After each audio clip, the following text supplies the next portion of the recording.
Bwana Yesu asifiwe, watumishi wa Mungu, watu wa Mungu. Kwa majina naitwa Amos Naftali, nimeokoka, nampenda Yesu na ni mwimbaji wa nyimbo za Injili. Nimewaletea neno tena la kumjua Mungu zaidi. Kanuni kwa kulima, kwa wanadamu, kwa kila sekta ya mwanadamu, lazima uanze na Mungu.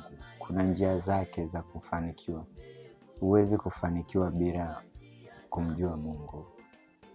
Napenda kuambia watumishi wa Mungu kwa swala la ukulima, na ukitaka kulima ili ufanikiwe, upate mazao mengi, upate faida ya kilimo, lazima uanze na Mungu.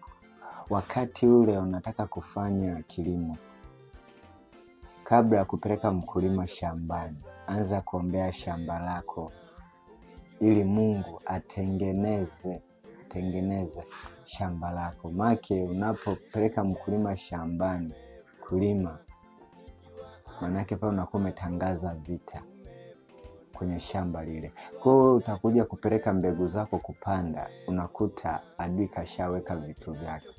Kwa hiyo huwezi kufanikiwa wewe, maana kashakutangulia, ni vigumu wewe kufaulu.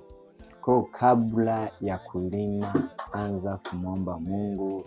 Kama ni shamba ambalo unapanga kulilima, anza kuliombea.